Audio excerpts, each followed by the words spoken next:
Hello, creativity class. Again, this week I'm coming to you via video. I apologize. We had some PPT issues. I accidentally deleted your PowerPoint right before class. So again, I've remade the PowerPoint.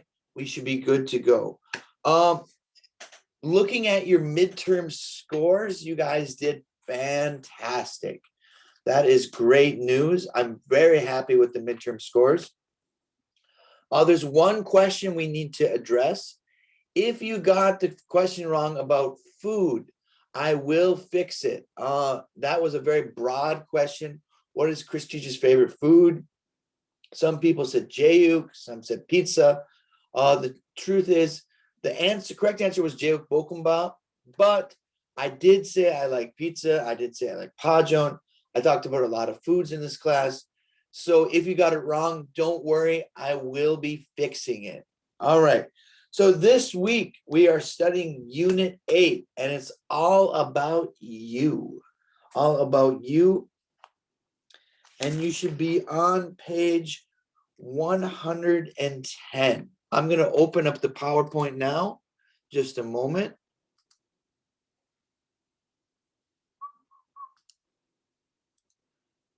All right, again, creativity class, week 9, unit 8.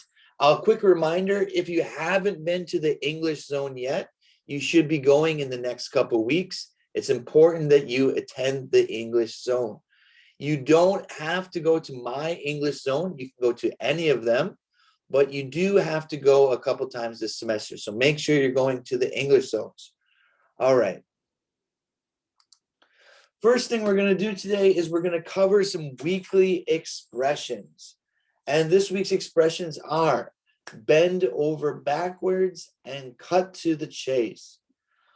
Bend over backwards means to go above and beyond, to do whatever it takes to help, and you're willing to do anything. So the example I give here, our company is bending over backwards to satisfy our customers. So again, you do whatever it takes. So students bend over backwards to get an A+ in class. Restaurant owners bend over backwards to keep customers happy. And the second expression, to cut to the chase. Cut to the chase. And it's leave out all unnecessary details and just get to the point. So sometimes I'll see students on campus here in Yongin, and I might say, hey, how was your weekend?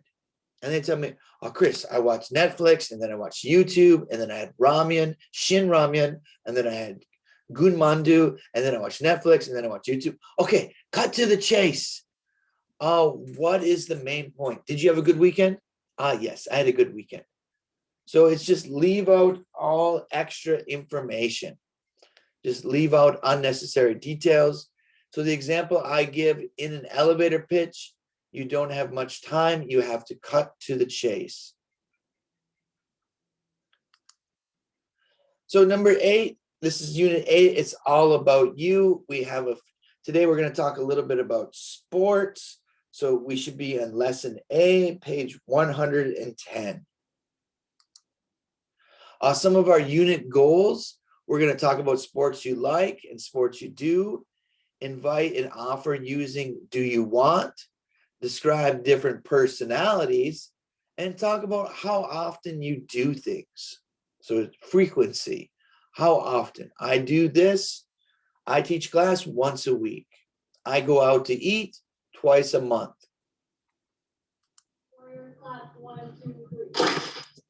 So we're going to play a video first. So please watch the video about yoga in schools, and then we'll answer the questions. All right. One, two, three. 1, 2, 3. 1, 2, 3. Warriors alive, ready for their next challenge. And go for it. Warrior 3.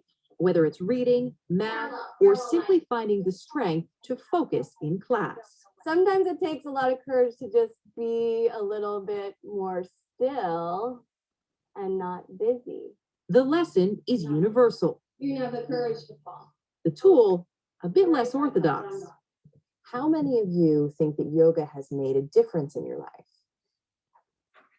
everybody. I'm open, like my mind is comfortable. I forget about like the bad things that are happening.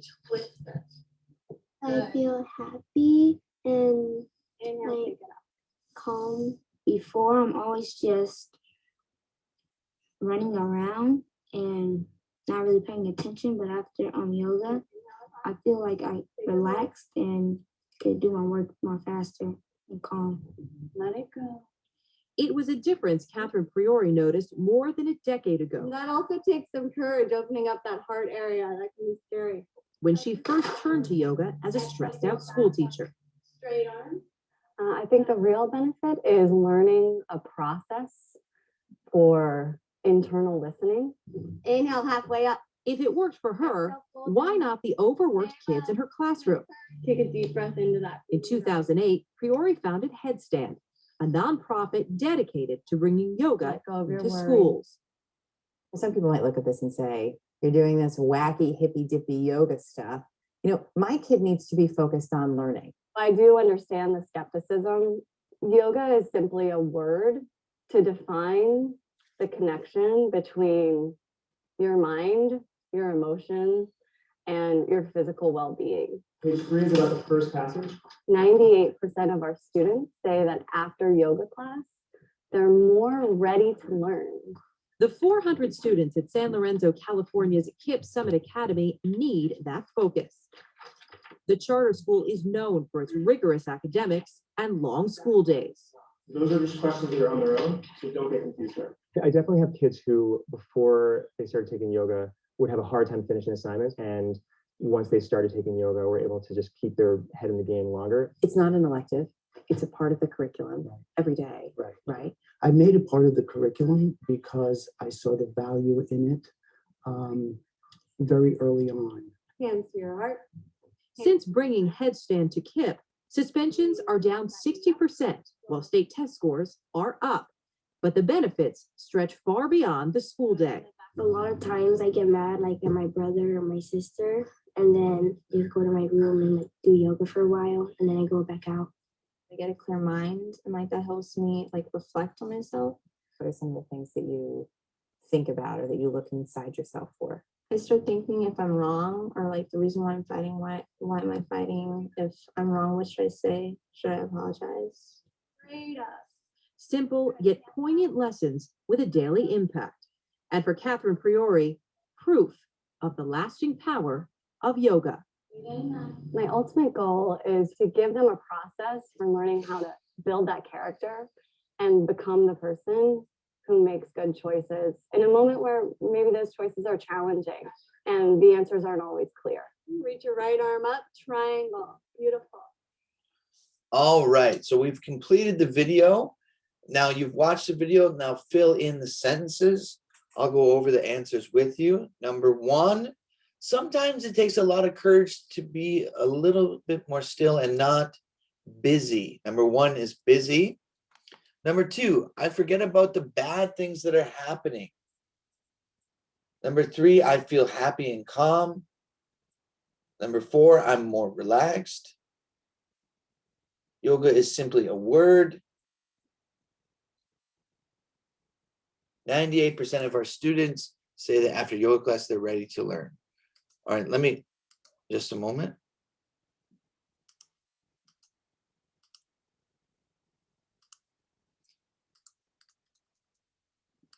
So again, you can pause the video here and review the answers. These are the answers for page 110. All right, we're going to move on and we're going to go over vocabulary now. Part A, the sports words in each column are missing the same vowel. A, E, I, O, or U. Fill in the missing letters. Work with a partner. Which words do you use play or do with go? So we'll go over the answers together. Baseball. I play baseball. I play basketball. So you can think, usually if it's a ball, you use the word play. Volleyball, play volleyball. Play badminton. I go swimming. Go swimming. So I don't play swimming. Dang. I go swimming. I play ping pong. Again, it has a ball. I go surfing. And I go skiing.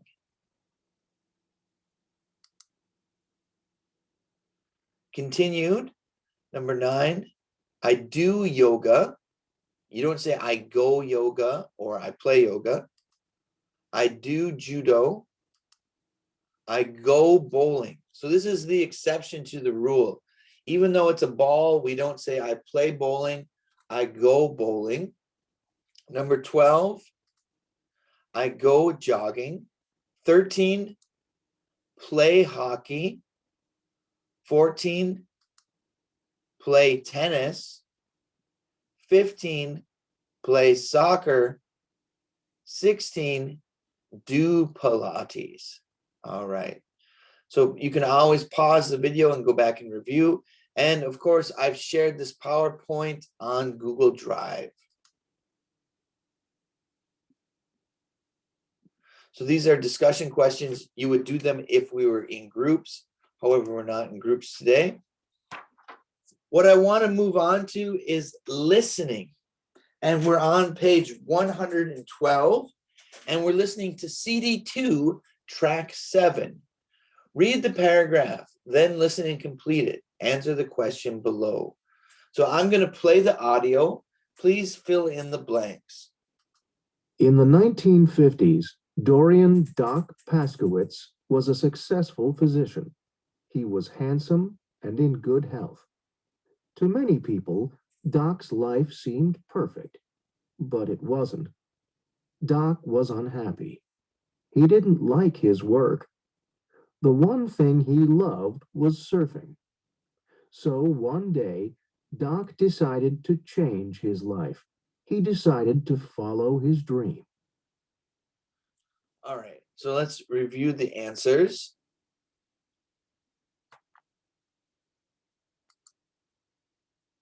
Doc was unhappy. The one thing he loved was surfing. He decided to follow his dream. Now, what do you think happened to Doc and his family? Circle your answer, then explain your idea. So this is completely up to you. He surfed all the time. He became a doctor in another city. He traveled with his family. He built a house on the beach. So there's no right or wrong answer, but the answers that I would recommend are he surfed all the time. He traveled with his family. In the 1950s, Dorian Doc Paskowitz. All right, so what I want you to do now is you're going to CD2 track 8, listen for the gist. And the gist is just, what is the summary? So listen for the summary. Listen to more of the story and complete the sentences. This is CD2 track 8. Doc and his wife had, the family became a.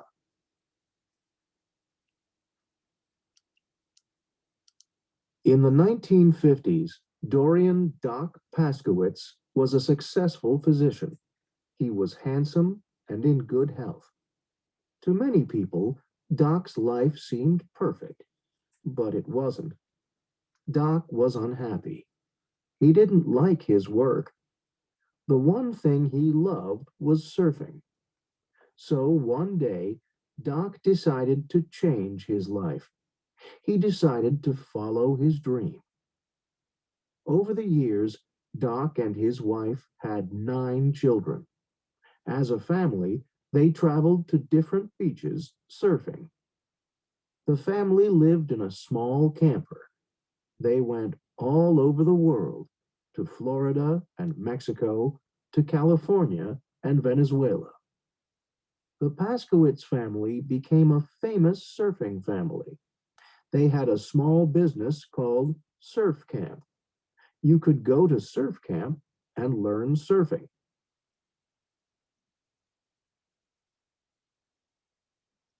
Okay, some of the answers include Doc and his wife had 9 children. The family became a famous surfing family? In the 19 Okay, listen for details, listen to the rest of the story, and choose the correct answer. This is CD2, track 9. Please listen and answer questions 1, 2, 3, and 4. Over the years, Doc and his wife had 9 children. As a family, they traveled to different beaches surfing. The family lived in a small camper. They went all over the world, to Florida and Mexico, to California and Venezuela. The Paskowitz family became a famous surfing family. They had a small business called Surf Camp. You could go to Surf Camp and learn surfing. The Paskowitz children grew up on the beach. The ocean was their classroom. Their father was their teacher. They lived a simple, clean life. But there were also problems. The children did not go to school. They did not receive a good education. Their life changed all the time. Also, the family never had much money. In the end, Doc Paskowitz lived his dream. But did his wife and children get to live theirs? Okay, so the answers include number 1A, 2B, 3B, 4A. Over All right, we're going to do some speaking now. Of course, you're only going to have to listen. So this is CD2 track 10. Listen to the conversation. Underline Connie's offer and circle Gina's invitation. So I want you to focus on the offer and the conversation. Okay, I'll now play CD2 track 10. Please listen carefully. Hey, Gina, do you want some ice cream? No, thanks. I'm going out. Really? Where are you going? I'm going to play tennis. Do you want to come? Sorry, I can't. I need to study. Well, come later then. We're playing all afternoon. It sounds nice, but I'm not very good at tennis. Don't worry about that. You don't have to play. You can just watch. Come on. It'll be fun. Well, okay. I'll see you in an hour. Okay. See you later. And maybe we can have some ice cream afterwards. Okay, again, underline Connie's offer and circle Gina's invitation. Do you want some ice cream is underlined. And do you want to come should be circled. Hey, Now, if you were to make a conversation with a partner, you can use some of these useful expressions. When you're inviting someone, 초대하고 싶을 때, excuse me. Do you want to come? Do you want to plus verb? And their answer could be, do you want to come? Sure, I'd love to. Sorry, I can't. I'm a little busy. No thanks. I'm not good at whatever the invitation was. I'm not good at tennis. I'm not good at basketball, etc. Now, if you're offering someone something, do you want? Do you want some ice cream? Want plus the noun. Yes, please. Yes, thanks. No, thank you. No, thanks. I'm fine. And here's a quick speaking tip. You can also use would like to invite. Would you like to come with us? Hey, we're heading out. Would you like to come with us? All right, so those are some speaking expressions. The grammar. And we're not going to do the grammar exercises, but you can review the grammar box. And we're doing the verb plus infinitive and verb plus noun. I like to play volleyball. I forgot to explain the rules. Verb plus noun. I love like sports. I need my uniform.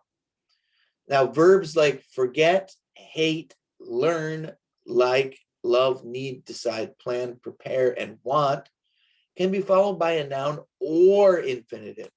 So these ones, you don't need to memorize them because we have an open book exam, but these can be followed by a noun or the infinitive.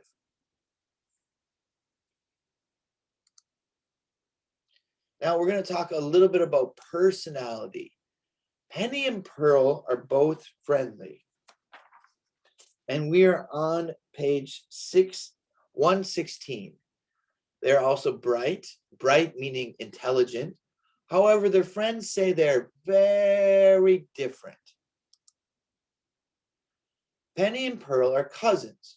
Read about their personalities, then answer the questions with a partner.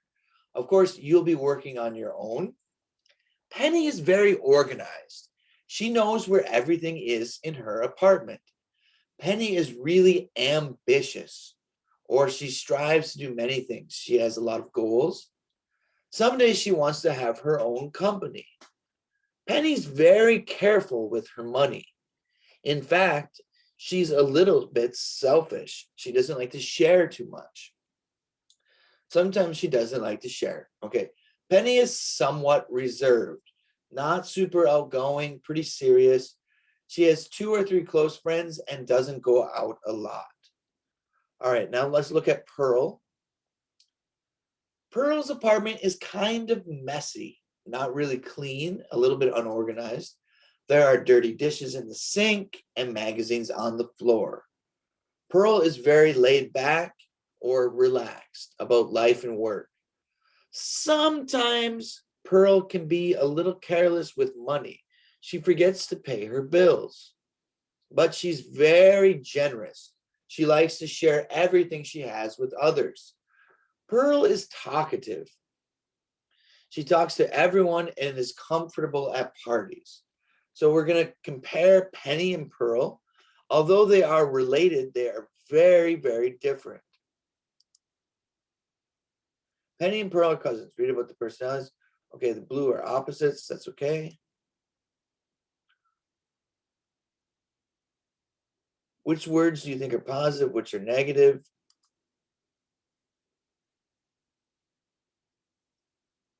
And again, you can look at these answers on page 116. You can pause this. Also, I will share the PowerPoint, so don't worry about that too much. Look at the pictures. Which items belong to Pearl and to Penny? How do you know? Write their names. Number 1, Penny. 2, Pearl. 3, Pearl. 4, Penny.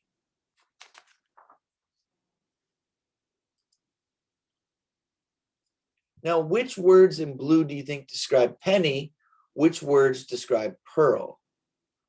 I would say competitive describes Penny and private. Pearl, impulsive, or she acts out as she feels, and creative. All right, so these are some vocabulary that you can expect to see on the final exam. So please review these vocabulary terms. Listening. Use visual cues. Look at the photos. What are these people doing? So we are now on page 117. We're going to do part B, listen for the gist. And I would like you to answer questions 1 and 2. A man is going to talk about 2 personality types, type A and type B. Listen and circle the correct answer. This is CD2, track number 12. Okay. Yesterday, we talked about 2 personality types, type A and type B. Now, who can tell me, what is a type A person? Susan? Well, Professor Ross, a type A person is very impatient. he or she doesn't like to wait for things. Okay. Okay. Anyone else? Type A people are workaholics. They're always thinking about work. Yeah, and they're competitive. Good. Good. You're all correct. So they're not patient. They're definitely not laid back. They also get angry easily. And yes, Marcos? And they worry about time, right? Yes, exactly. They're very nervous about time. Now, what about the type B person? What's a type B person like? Emma. Type B people are the opposite of type A, right? So that means they're.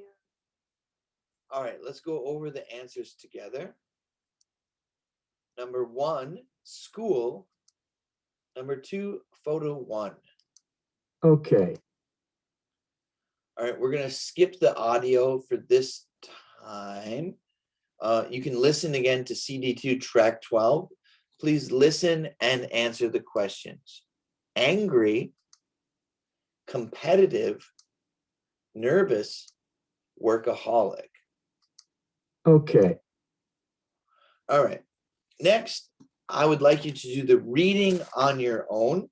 So please pause this video and read page 118 and 119. So please press boop, pause, and then read ahead.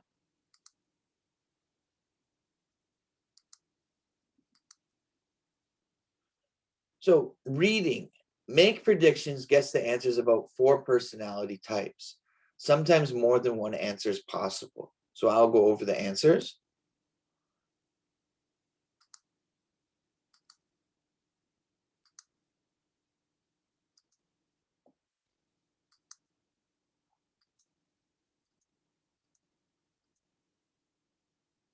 Okay, you can press pause and review these answers. Again, I did share the PowerPoint, so you should have no issues. This is pretty easy. We're talking about frequency expressions. I don't think we need to focus on this. We're going to skip this. Oh, these are your own questions to the answers. So these are about yourself. And that brings us to the end of the PowerPoint. All right. Again, welcome back. As you can see, I have my sleeping cat here in the background. It's, again, my apologies for not having a live class this week. Again, I erased the PPT at the last minute. That is my mistake. If you have any questions about this week's lesson, or you have questions about the midterm, or questions about English Zone, any questions at all, you can always send me an email or Kakao message, and I will answer as soon as possible. All right, I hope you had a wonderful Children's Day, and I will see you on Monday afternoon. All right, thank you, everyone. Bye. It's been a pleasure. Thank you.